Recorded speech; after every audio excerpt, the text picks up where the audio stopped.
Hi everyone, this is BCA-101 day 4, so that was Wednesday, and that would have been 9/7/16. This isn't the exact order that we talked about it in class, but we had a number of outline topics to talk about. I'm going to talk more about media in a little bit, but we send information through wires, it looks like phone wires or category 5 actually wires like that.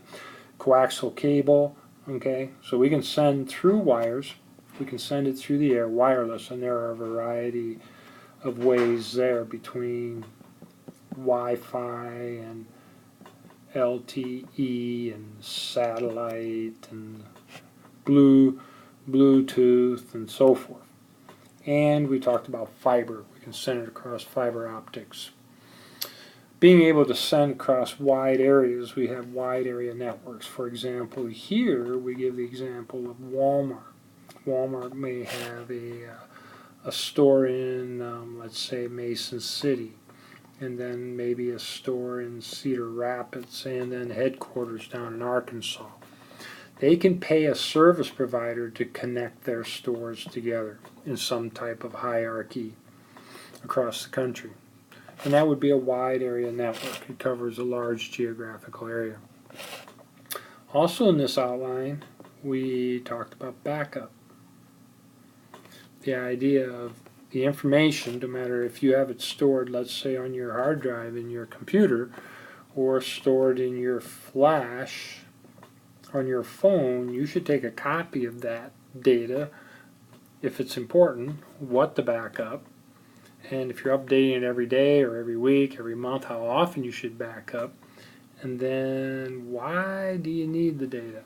Okay, why do you want to keep it?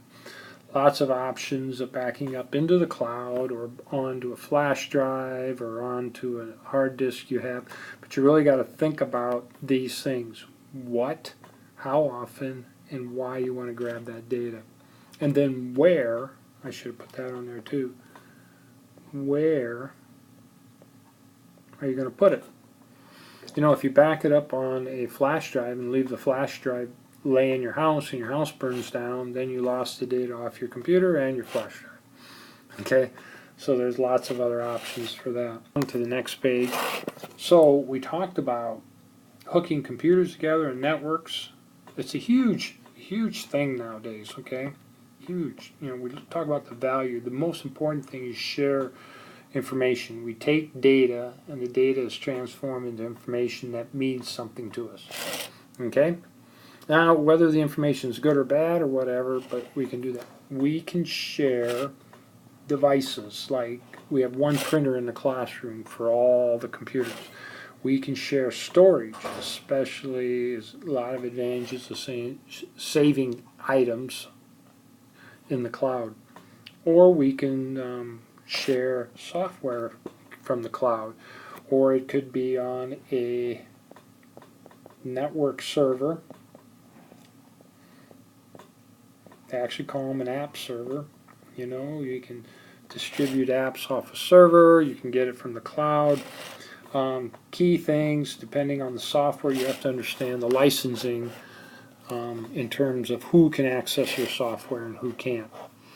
So that's a big issue that people sometimes look by. We'll talk more about that later on. What do we store?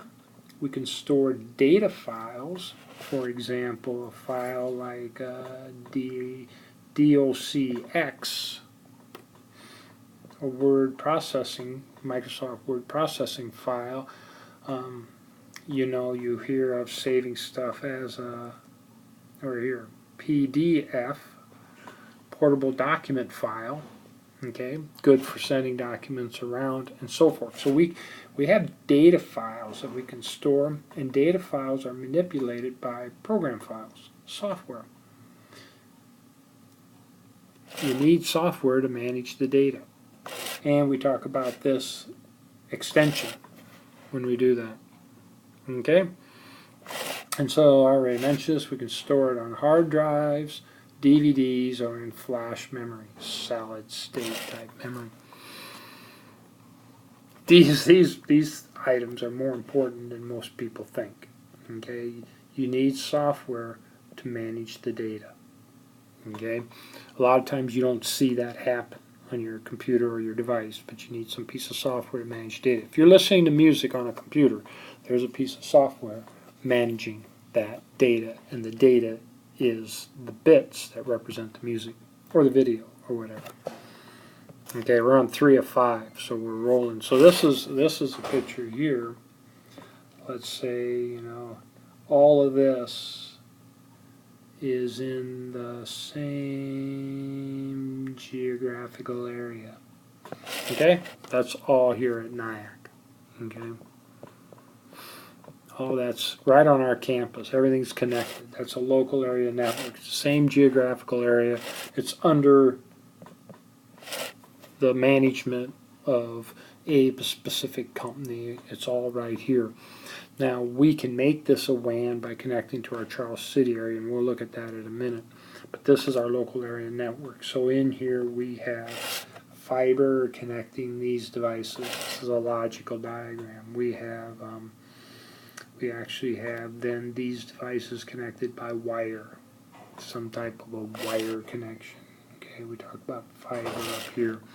And here on campus, you can have your smartphone, and you can connect in this way to the internet with your smartphone by going through an access point.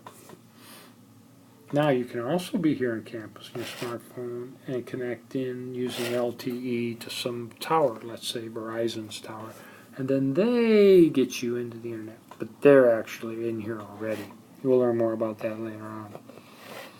A little review on devices. We have a switch. Multi-layer switch acts as a switch and a router. So we have a router here and a router here. Learn more about those later on. And a firewall later on. And we talk about access points. People connecting using Wi-Fi.